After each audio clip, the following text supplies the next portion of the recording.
there we are. Okay, right. Okay.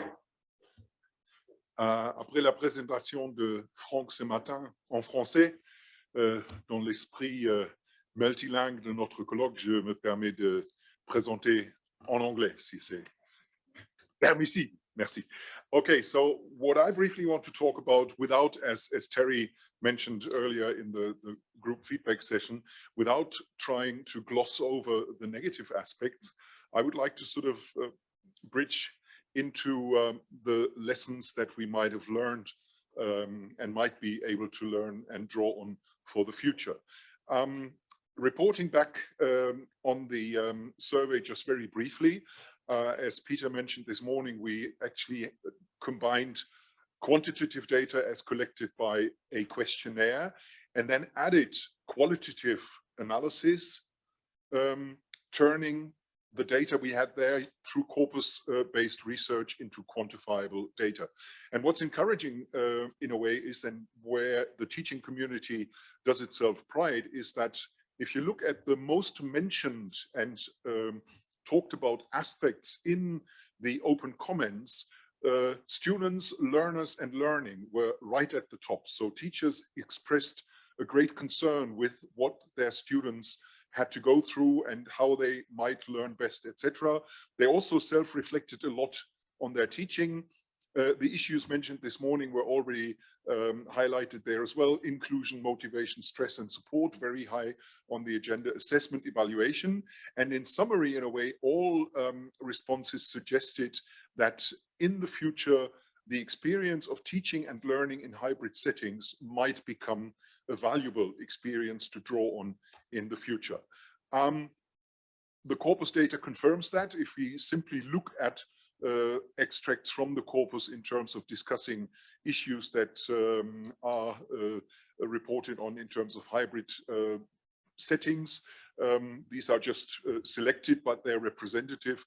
They basically talked about that this might be a good way forward, thinking in more hybrid context and terms when considering teaching and learning in the future. So the option of hybrid learning would allow classrooms to connect more globally, to create more flexible learning environments, etc., etc.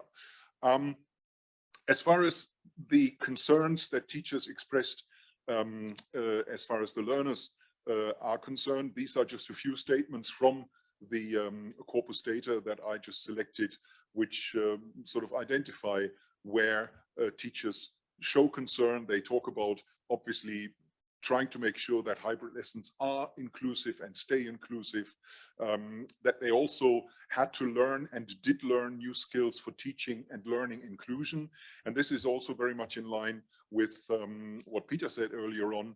A lot of things that are issues or have been issues prior to the pandemic, in fact, found a kind of catalyst in the pandemic, because then they became even more interesting and more matters of concern in the community. So in a nutshell, what came out of the survey is that a process of rethinking language education that had been going on and has always been going on prior to the pandemic found new impetus, and people really took on board this idea. And I just visualized this with this image quoted from a website, thinking in terms of a truly hybrid, truly inclusive, truly flexible, learner-oriented and teacher-moderated, let's call it that learning environment. As one aspect already mentioned and also just highlighted in the discussions in the breakout sessions, obviously assessment and evaluation and testing, etc., were of great concerns and do justice to the learners when it comes to assessing and supporting what they're doing in the classroom. And as mentioned before, a lot of the statements suggested that teachers did actually move more towards a kind of formative, supportive assessment style, and appreciated that a truly exclusive, summative, and sort of grade-focused kind of assessment may be not the best way to deal with learner performance in the pandemic, but also in the future. That is something that we might want to draw on. So as these materials are contained in the guide, I'm not going to sort of read out all the statements to that effect. Just very briefly, before we actually look at a teacher's voice, Francesco reporting on his experience and how he organized his classrooms teaching Chinese from a practical perspective, drawing on what teachers expressed in the survey, just representative of this idea that teachers are in fact ready to sort of take on board a new, more flexible, more integrative, more hybrid, whatever you want to call that kind of learning environments. One statement which struck me right away when I was able to extract that from the corpus is this first one, where a teacher basically said, well, I didn't actually need the pandemic to realize that technology is important in the language classroom. But finally, during the pandemic, I was allowed to experiment with this and my teaching did become more productive. And that's a sentiment that was expressed by quite a large number of participants in the survey.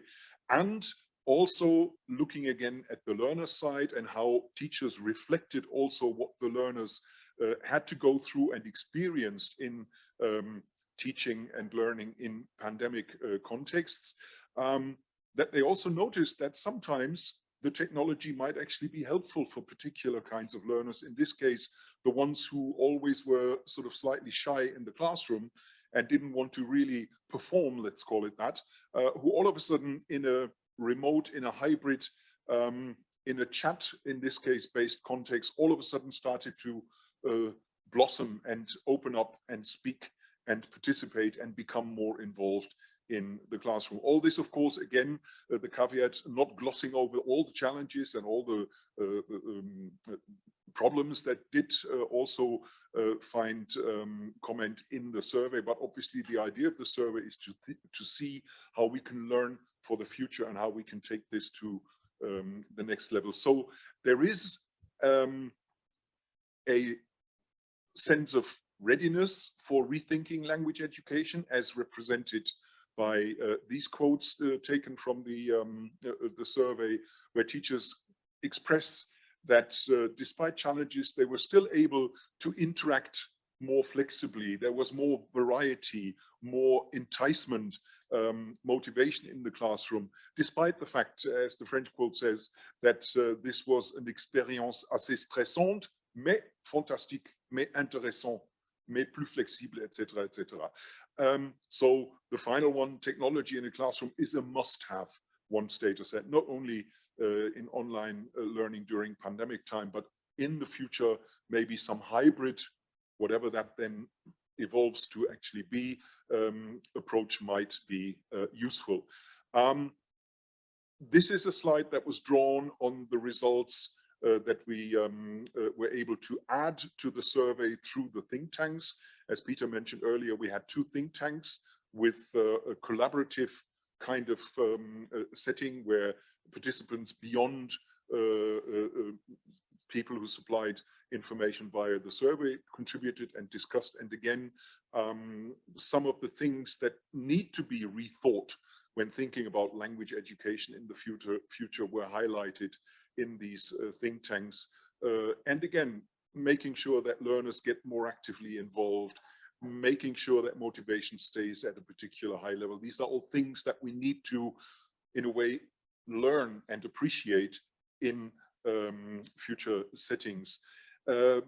Greatly sort of help learners to find or teachers to find proper ways of assessing that are adapted to new context, etc., etc. Again, I'm not going to go through all the quotes here, but it's interesting that a lot of teachers said, and the work in the think tank confirmed that there needs to be a sort of kind of enhancement, broadening of scope of both teachers and students' mindset. That is something that we're going to talk about this afternoon when we talk about the educational literacy, which I might want to say at this moment in time doesn't just concern the teachers, but the learners as well, starting from learner autonomy and other such things.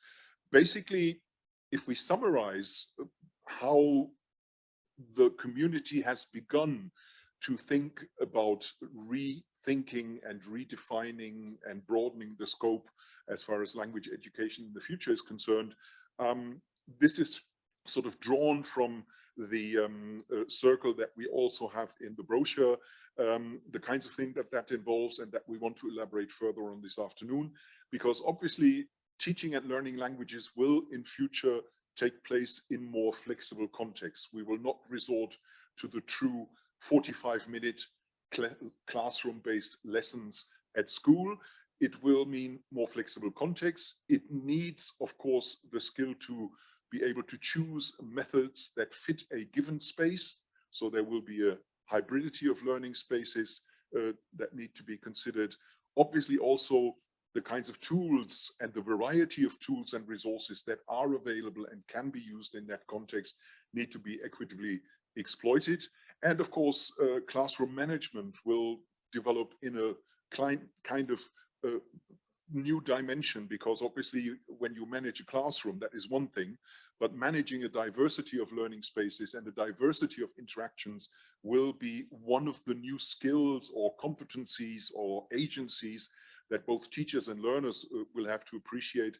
But that is something that we're going to talk about this afternoon in terms of rethinking maybe something that could be labeled as educational literacy. And with this introduction, basically, I'm glad that we can now actually have another teacher's voice, live reporting on his experiences and the way he coped with this kind of experience, and also put into practice some of the things just mentioned here. So I hand over to Francesco, who's joining us from Italy and will report on his Chinese classes as experienced during the pandemic. Thank you.